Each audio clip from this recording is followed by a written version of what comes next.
Hello, how's it going, guys, and welcome back to the CFCTALK podcast. Great game against Sheffield United last night, and of course the international break's rolling in. But before we get into all of that, as usual, we're joined by Amart. But tonight we've got a guest, someone special from BLUESFANSTV, Sami, who is a producer, and I would consider him a presenter as well on the channel. Sometimes does come on and say some wise words on Chelsea's performances. How are you doing, Sami? I'm good, bro. Thanks for the invite. I've watched a couple of your episodes, and it's an honor to come on. So thanks for the invite. Thank you. No, it's great to have you. I mean, we were speaking about this before recording the podcast. You know how hard it is to create any content in the international break, and Of course, this gives us the perfect opportunity to get guests on and talk about Chelsea. of course. Make a positive out of a negative, isn't it?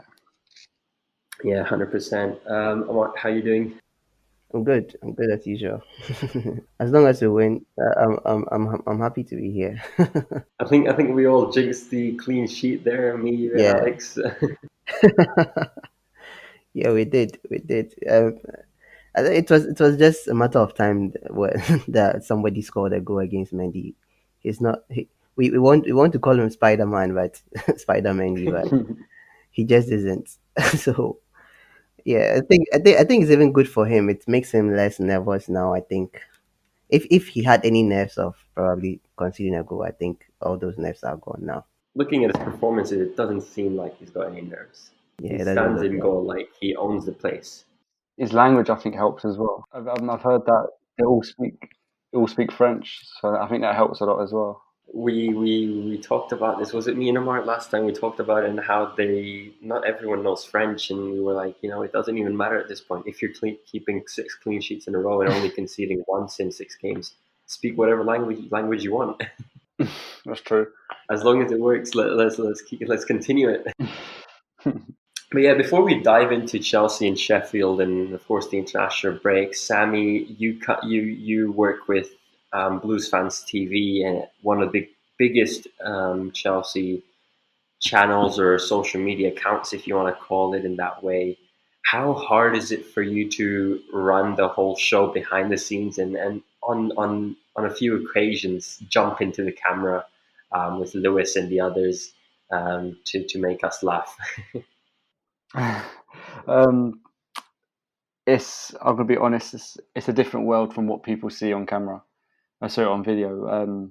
It's a complete headache, and I don't know. There's loads of things to look at. There's obviously loads of competition. Unlike Arsenal fan TV and stuff, Chelsea has loads of Chelsea fans channel, so we try to be a little bit different. And also the timing. As like Mohammad, you did some work with us for a bit as well, and how out of nowhere I send a message. Oh, I need an edit done, because content can come out of nowhere. There's no set timings on videos. It's a really hard industry. And it's just really hard.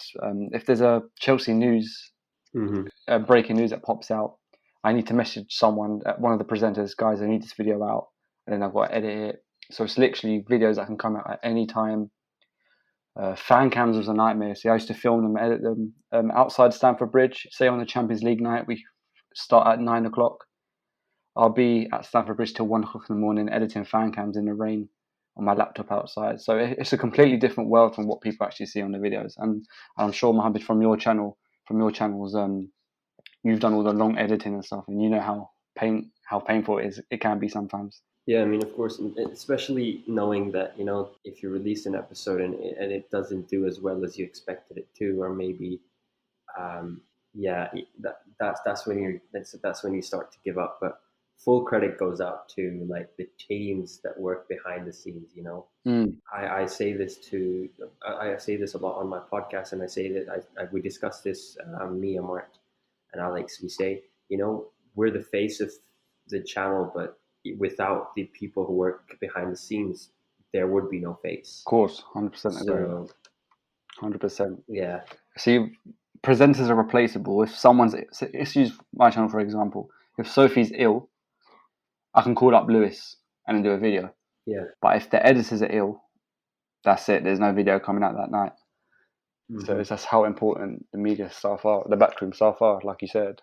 Yeah, and especially with like Chelsea content, because you don't have a set date as like if you're creating like FIFA content, every Friday there's going to be something new, every Saturday there's going to be something new. But with Chelsea, it's the case of where we may be playing on a Sunday and then one day we're playing on a Monday, so we have to reschedule, we have to plan out everything. Great job. I mean, 100,000 subscribers. I know I'm pretty late on it, but congratulations on that. I think I was part of the team when this happened. Cheers, thanks, bro. Well, your videos helped a lot as well. Only a few, but I'll take some credit from that. Of course. And the thumbnails, don't forget. Yeah.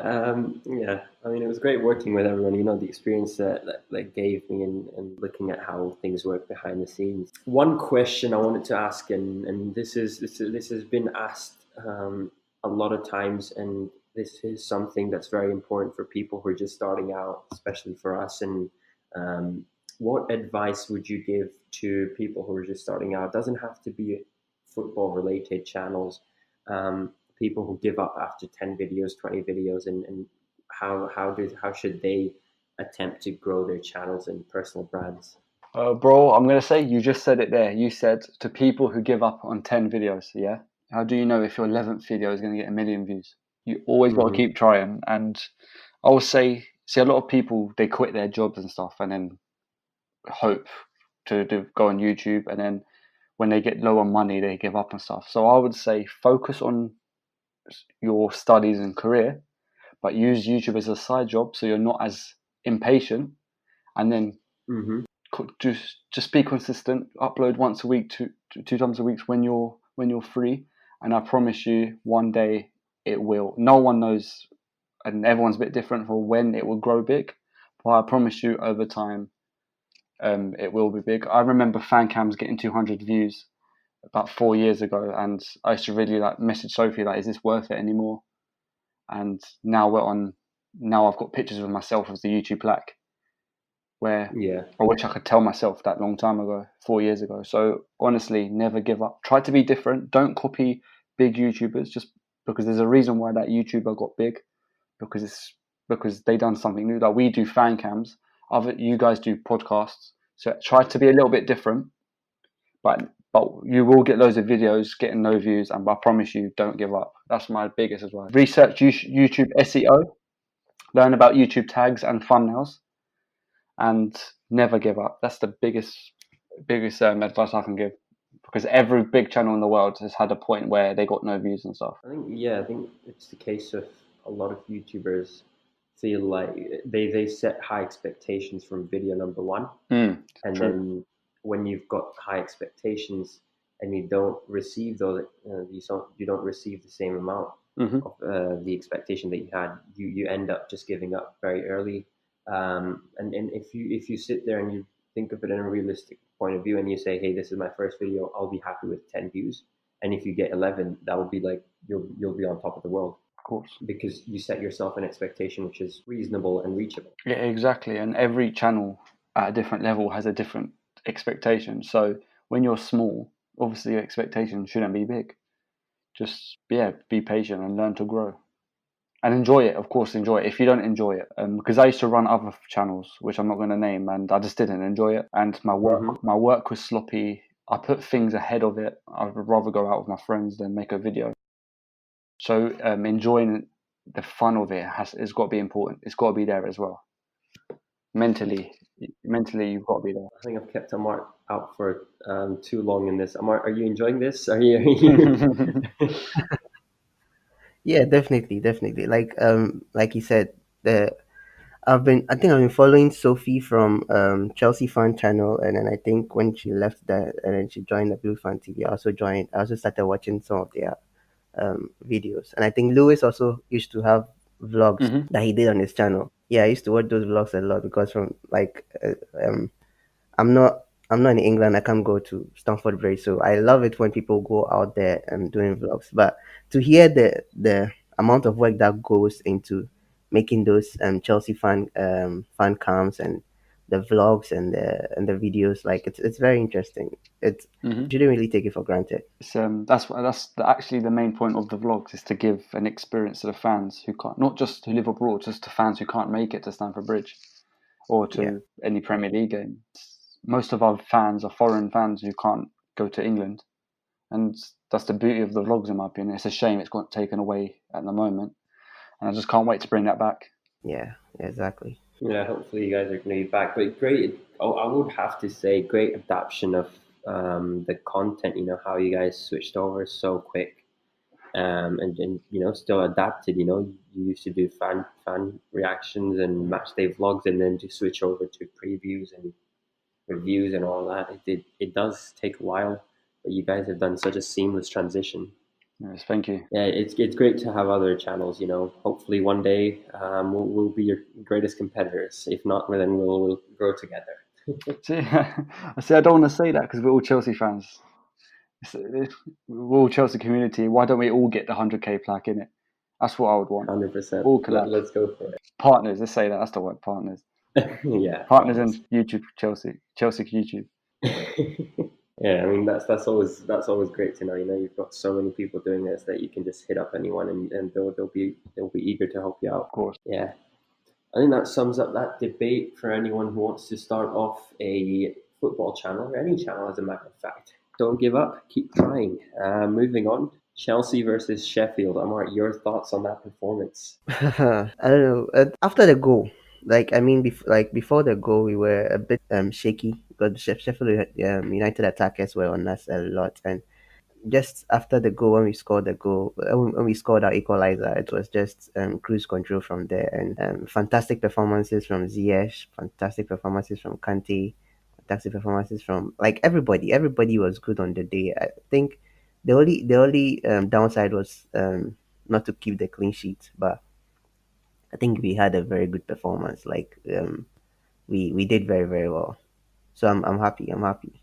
I'm happy to see what is going on. Like we all said something in the beginning of the season saying that like we are building something great at Chelsea. We didn't really see it early on because we didn't have all our players fit. We didn't have all our players ready to go. But now we do, and we are seeing it come to fruition. And it's just exciting to see Chelsea right now. It's exciting to be a Chelsea fan. And also have a right winger who can cross the ball in. We actually have two players on the right who can do that. Seeing Reece James and Ziyech doing that on a regular basis in the match was just fantastic, man. It was just a joy to see. Sami, how good was Ziyech? And we talk about Willian, you know, his performance against Aston Villa. Um, it, that's not you. That's like a generational change, right? Look, as much as it was painful to see Willian in that Arsenal shirt, there must be a reason why Lampard wanted him to go, and there must be a reason why the board would let a Chelsea player go to our rivals London. So now it all just makes sense, doesn't it? Plus, we knew over the years Willian wasn't as good as he was in the past. But if Chelsea are letting a player go to Arsenal, we definitely knew he wasn't going to succeed. And look, today kind of showed it. Arsenal fans were all chatting rubbish on Twitter, saying, "Oh, thank you for your best player." And now today, the same people are all moaning about Willian. So it's a win for Chelsea, in my opinion. We love it. We got a bit of entertainment, and we made room for Ziyech. So I'm living life right now. I think even if we had Willian, I wouldn't have seen him start like ahead of Ziyech unless there was an injury. And looking back at it, I think when we had the injury, we would usually just play Mount on the wings. Mm-hmm. So it was kind of like we already had Callum Hudson-Odoi and he wasn't starting. So who was Willian to go ahead of Mason Mount? True. And we've never had a winger that crosses the ball, because even Hazard wasn't a typical winger. He's someone who used to cut in with skills. And Ziyech loves doing long passes and crossing. We haven't seen that in years. I can't think of a winger who actually was designed to cross at Chelsea. I honestly can't remember any. I don't know about you, but Ziyech is probably a unique winger we haven't had in years. So I think it's a really exciting time to be a Chelsea fan, in my opinion, because I think in the next 5 years, these new signings and these young players are going to develop into something amazing. Yeah, 100%. I mean, these are all age of, I think, 21 to 25 in an average age. So it's not like we've got players who need to be sold anytime soon. So we can stick with this squad and just build on it as much as possible. But Amart, we're not happy that we conceded that goal, McGoldrick, when that went in. And I even tweeted right before the match. I said I feel like we may even lose this game. But Amart, did you have any doubt that we wouldn't be able to come back from that goal, or was it clear that we're going to win this, and then Thiago Silva is going to go ahead and play such a good match as well with Ziyech? Yeah, if that goal came like let's say somewhere in the second half or like in the ending of the game or something, like probably yes, I would have been worried that we wouldn't have won or something. But it came very early. That's the thing. It came very early, and to be fair, if this game was played last season, probably we wouldn't have even won. They would have held on to that 1-0 or added another one to it, and then we would have lost, or probably we would have drawn the game or something. But this Chelsea is kind of different. This Chelsea is like there's a fighting spirit there. Like we had a fighting spirit last season, all right, but we didn't have the talent. We didn't have the qualities to actually back it up. But this season we do. This season we have players that can change the game instantly on their own. We have numerous players. Back in the day where we had only Hazard, Hazard was only the only one who could do certain things like that in the game. But now we have Ziyech. If Ziyech is on his game, he can change the game on his own. We have Werner, he can do that on his own. We have Pulisic, he can do that on his own. We have players that can do those things on their own. So it's not really worrying because of the time that the goal came.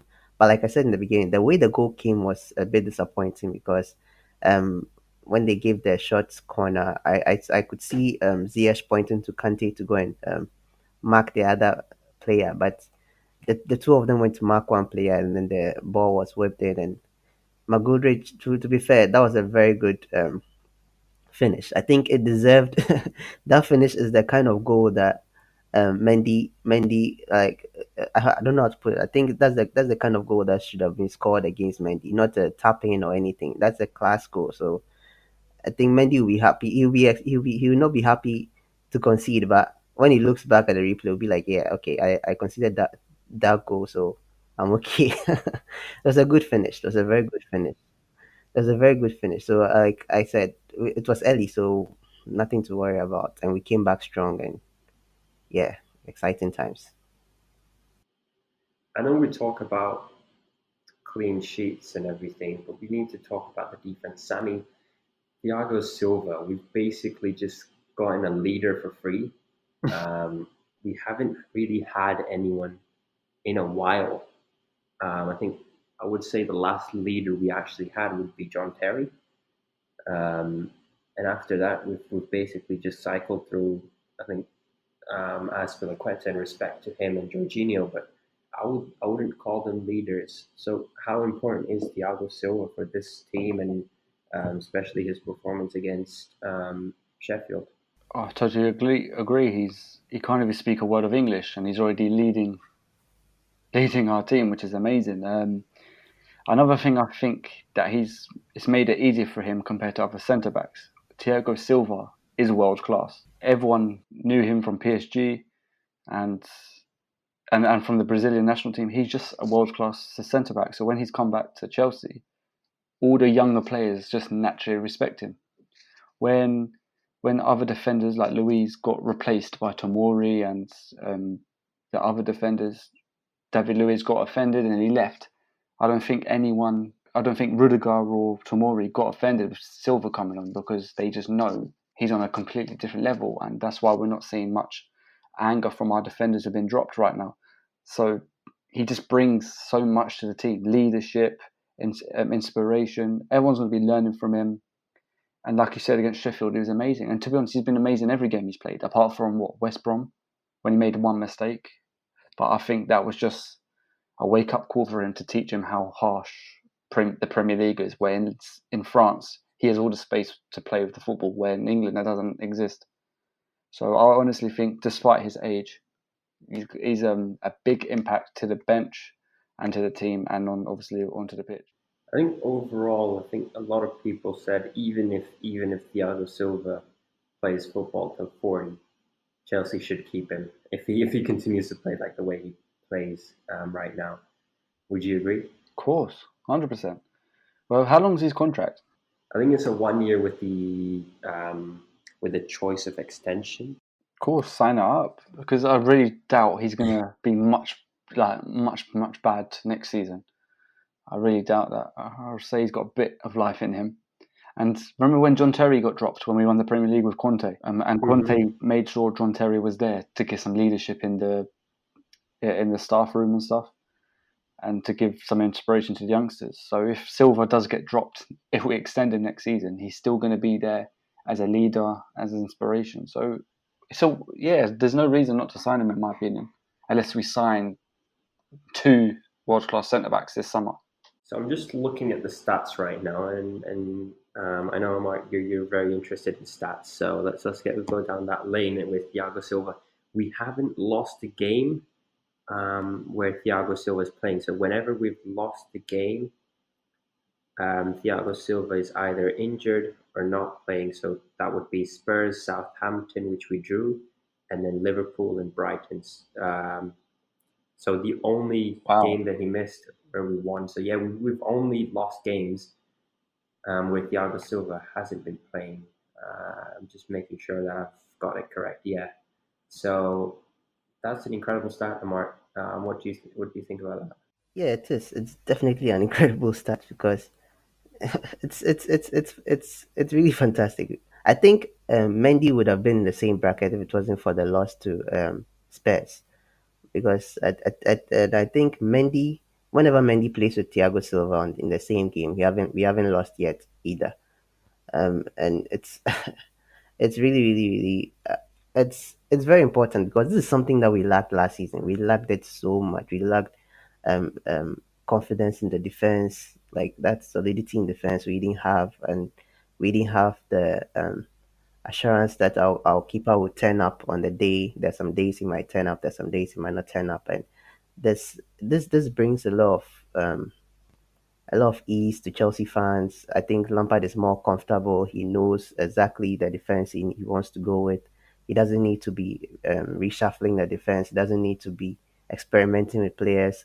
Like, we know that when Thiago Silva starts, the worst we can get is a draw. And like Sami said, sorry, the West Brom draw was just one off. It was a one off mistake, and it just made him aware of how difficult the Premier League is. You can't lose concentration at all, and fortunately it came early. Something like that came early. He got a wake up call early, and he has improved over the weeks that we've played. And see him get the goal was just fantastic. You see the joy on his face, and I posted on Twitter that like all our new signings have scored for us, apart from Mendy, who I don't know how he will score. Probably if he takes a penalty or something. At this rate, he might score. Probably he might he might just take might just come in for a header or something, or take a long shot.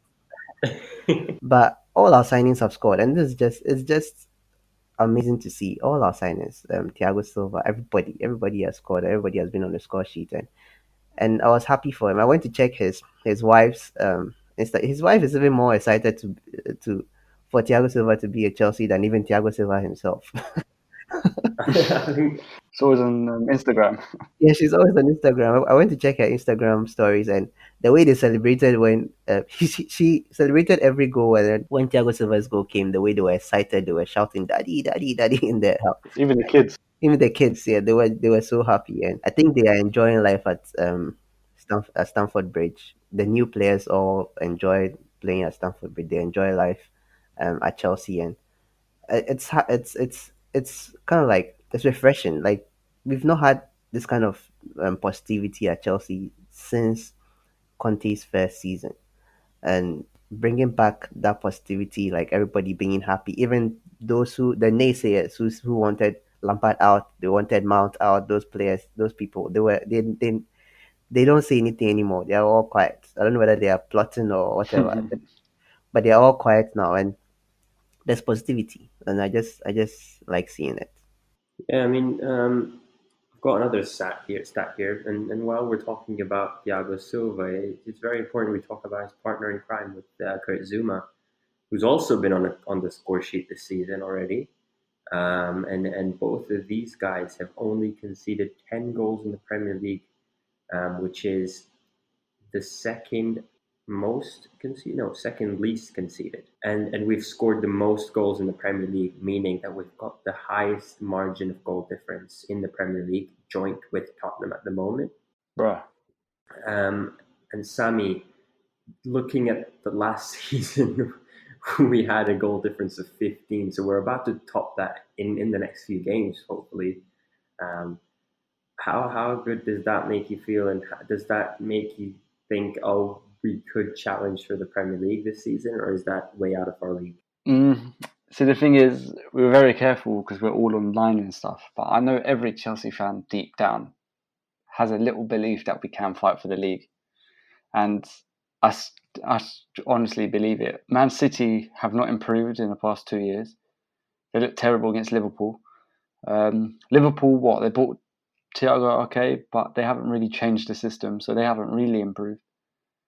I don't think we're on the level as Liverpool, but Liverpool are not performing that well. So honestly, with some belief, give the team some time. If we don't win it, if we don't compete, I don't want to say win, let's say compete. If we don't compete for the league this year, I think we will. I'm not going to say I say we will win the league within 3 years, 3 seasons. Mm-hmm. There's no reason. Okay, Lampard's not experienced, but he is doing a decent job of what he's got at the moment, and our team is very talented, very young. So there's no reason why we can't win the league within 3 years. All of our problems from last season are gone. Mohammed, I remember one of your fan cams on Blues Fans TV you sent in. You was so angry with Alonso. I've slated up Kepa for years. You know what? I wasn't happy with Zuma, to be very honest with you, but Thiago Silva's obviously helped him a lot. And Silva's obviously the man Zuma wanted to be next to. And all of our problems have just gone away, isn't it? Yeah, I mean, it clearly shows up on the score sheet when you look at the score sheet and you think, oh, wow, 6 games without a goal conceded. Haven't conceded a single goal, if I'm not wrong, in the Champions League so far. Top of the table, everything seems to be going right during this international break, but it could go all wrong, as many people predict. We still have international matches, and there's a ongoing debate on whether we should have matches or not. Sami, what's your opinion on that? Should we just scrap them for now? Looking at the amount of games players have to play nowadays and the frequency of games. What, on international breaks? Yeah, bro, forget the football. I'm talking about I'm thinking of the football content. I've got to work. We're working on the weekend. We're doing videos on the weekends, and now I've got to do another one on Wednesday night or Tuesday night. It's like me sitting on the computer desk editing. I'm tired, bro. So I don't even want to think about players running around for 90 minutes twice a week. And don't forget they have to train as well. So they're probably getting 1 day off out of 7 days at the moment. So mentally, family reasons, and physically, it can't be good for them. So the last thing they need to play is silly international games. World Cup, fair enough, but not friendly games or other cups no one cares about. I think there was a news in Amart. This goes out to you because we were discussing this on the server.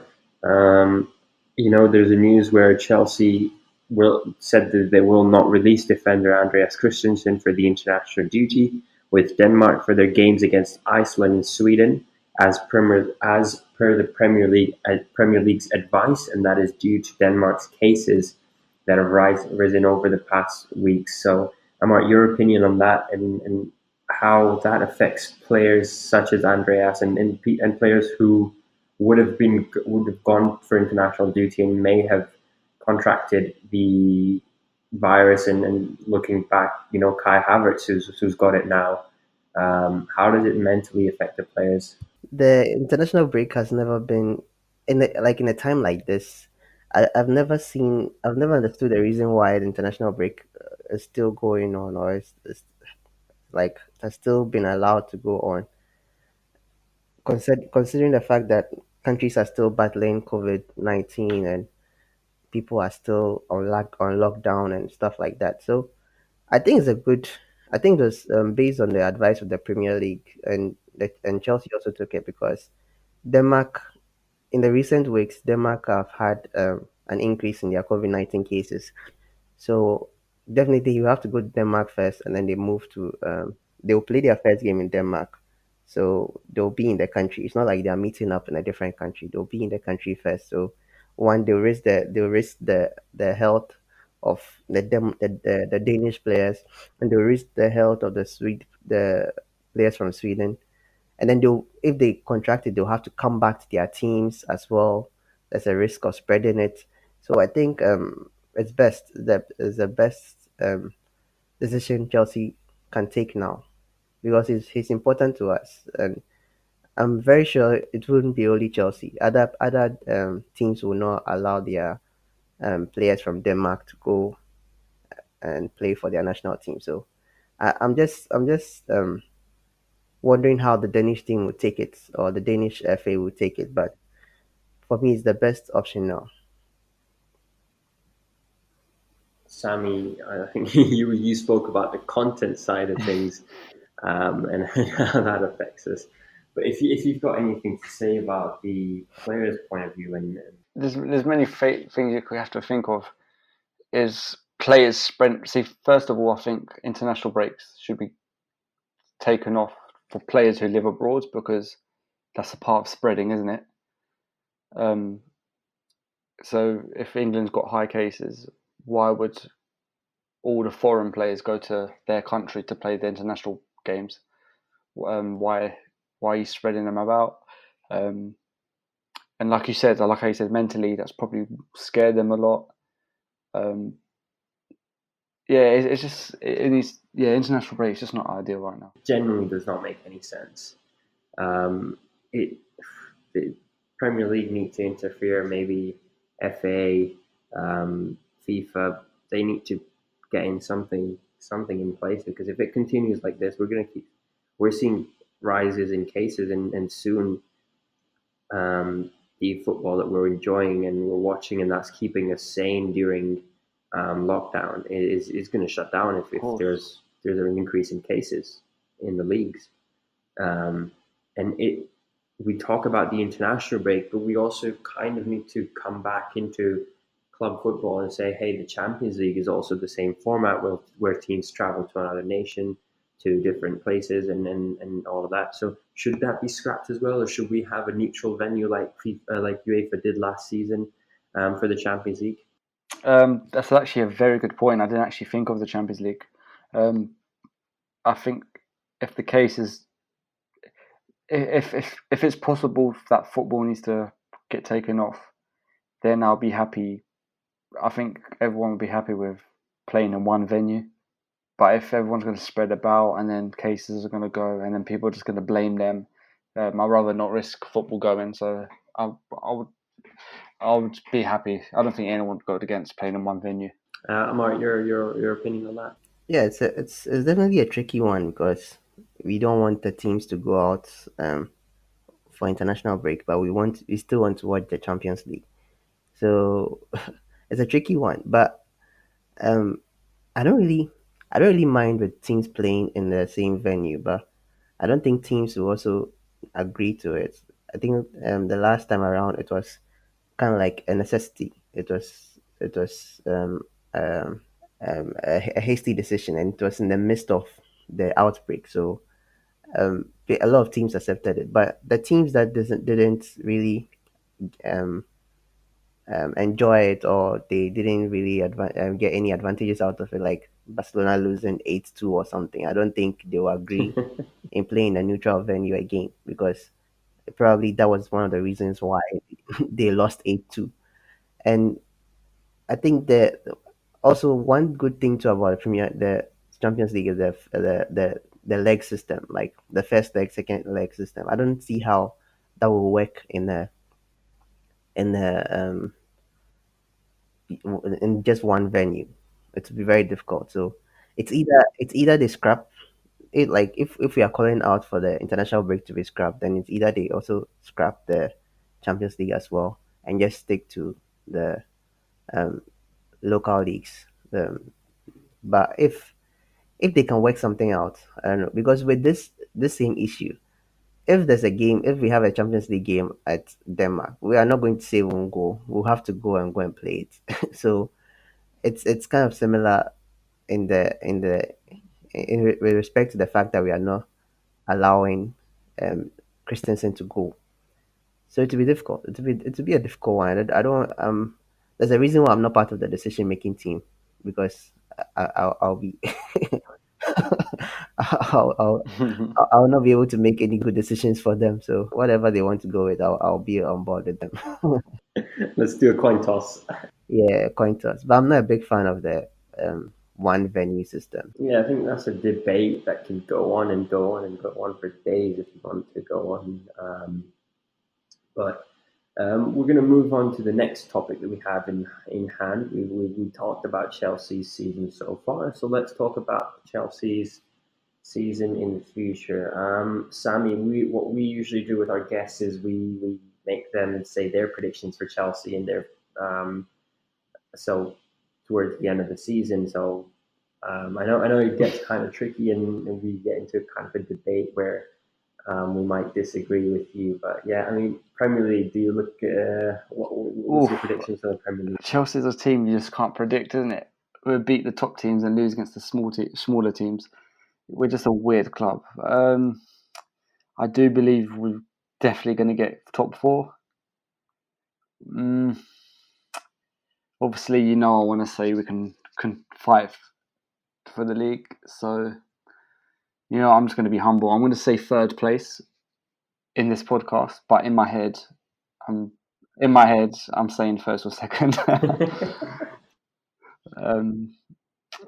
Yeah, but there's no reason not to get top four. I mean, I wouldn't mind first or second.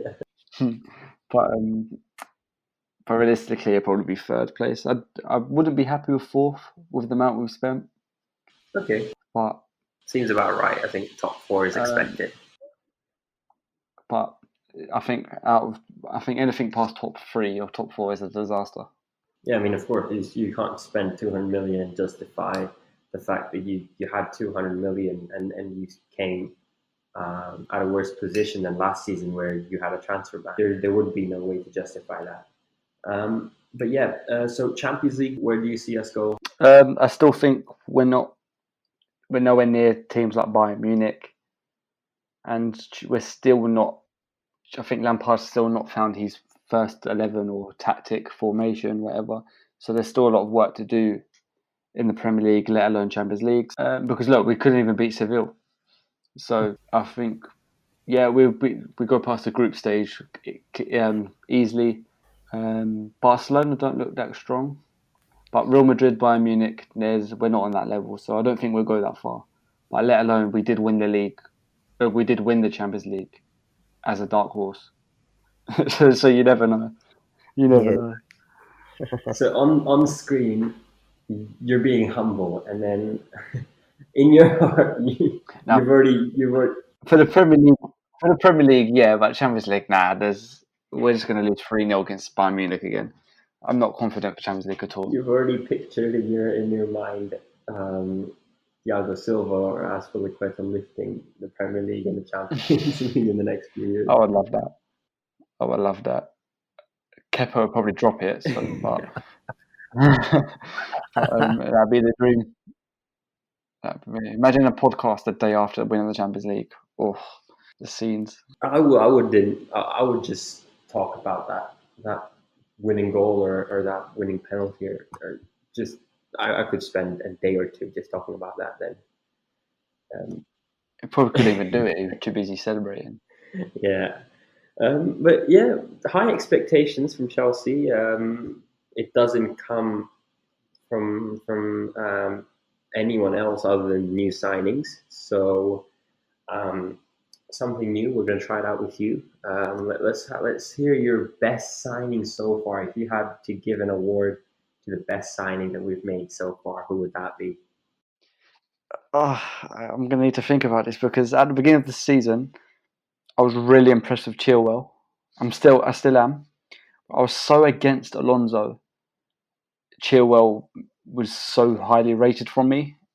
His first few games, he got assists, and I think on his first start, he scored. So that was a big factor for me. Then we look at Mendy. I've seen stats compared to Peter Cech. The first goalkeeper at Chelsea to have 5 clean sheets in a row since Cech. And again, we've had a crap goalkeeper for such a long time. Mendy looks. We appreciate Mendy a lot. And then what you said today, Mohammad, about Thiago Silva, his stats are amazing. So I would say it's out of them 3. No disrespect to Havertz or Werner, but them 3 were more expensive. Sorry, Werner and Havertz or Werner, however you say his name. Them 2 cost more money, and they had more higher expectations. And they've impressed me the least out of Mendy, Chilwell, and Silva. I don't know if you agree with that or not. Let's try and get you to pin it down. Let's create some drama here. If Kepa was in goal, do you still think you'd be praising Thiago Silva's defense the same way? It would depend on whether, let's say, Thiago Silva does all he can to try and block a shot, but it still goes through, and Kepa just fumbles it, or it just goes through his legs, or he just doesn't even look at it. That's where I'm going to say, okay, yeah, Thiago Silva is trying his best, but because we don't have someone in between the sticks who can do the basics of goalkeeping, then I would say, okay, yeah, Thiago Silva is good enough, but not good, like not at the level that we need him at. And of course, yes, as you mentioned, Thiago Silva is supported by Mendy, and Mendy without Silva, it wouldn't be the same thing. And we saw that when Kepa came in, I think was it the Southampton game. And without one of them, it wouldn't probably be the same situation. So yeah, you're right in saying you've got 3 picks, but I think we can narrow it down to. I'm going to go to. I mean, you know what? I can't fault Silva at all, apart from the West Brom 1 goal. But defenses have still broken our defense. Not him singly, the defense in general. And Mendy has still made us leave the game with a clean sheet. And yesterday wasn't even his fault. So you know what? I'm actually going to say Mendy, Mohammad. I'm actually going to say Mendy, the least expected signing. That's the thing. A lot of people would say that, but I'm going to leave my thing to the last, because I'm going to give Amart the chance. Amart, you want to say your best signing so far? Yeah, I think regarding Thiago Silva and Mendy, I think Sami asked the question about if Kepa was in goal, will we still be praising Thiago Silva like this? I think there have been matches where this season where we've seen the importance of Thiago Silva, and there are some games too that we've seen the importance of Mendy. Because like Sami said, there are some attackers that were able to break through the defense, even though we had Thiago Silva and Zuma there. But Mendy was the one who ultimately saved us. So in games like that, probably with Kepa, if he didn't save us, we would have lost, or we'd have drawn or something. And then we'd have seen who was really at fault in those games. But I think Thiago Silva too has also been excellent in certain games. He has been the ones. I think our set piece defending has improved tremendously because of players like Thiago Silva and Zuma. Like they make sure that they are there to head the ball out of the penalty box, or the area. So they actually complement each other very well. Mendy and Thiago Silva, they actually complement each other very well. But it's hard not to say Mendy, because considering the fact that we've had, I think he's had 6 clean sheets, right? So considering the fact that he's had 6 clean sheets, it would be very difficult not to give it to him. At the start of the season, I was more impressed with Havertz. Frankly enough, I was more impressed with Havertz because I liked how he controlled that midfield, especially when he started playing as a number 10, and then later as a number 8 with Mount. I just enjoyed the composure he had he never really put himself under pressure. He never really put himself under pressure. He was always in control of the situation most of the time. So I was impressed with him. But when Mendy came in, you could just see who was more important The to us. difference. When Mendy came in, yeah, you could see the difference. You could clearly see the difference. Chilwell was also fantastic. Chilwell was he was very impressive in the game against Sheffield United. He got a goal, and it was just he nearly even had a second one too, and that was tremendous. But it's very hard to see. It's very hard to take it away from Mendy. Probably it would have been Ziyech if he had started earlier on, because Ziyech's performances so far has been he has already got 3 Man of the Match awards. So Mm-hmm. if he had started earlier on, it would have clearly been Ziyech. But Mendy has saved our Yeah, but ass. can I quickly say something? Yeah, you can. On Ziyech, see, I'm very happy with Ziyech, and like you said, he if he started a long time ago before, we'd probably be even more impressed with him. But say he scored a hat trick every game, we'd probably concede 4 games every game. So his goal wouldn't really matter to us, if that makes sense. Without so yesterday, say he scored and then Kepa dropped the ball 2 times. We wouldn't even be thinking about Ziyech anymore. Yeah, exactly. So that's why Mendy's so important.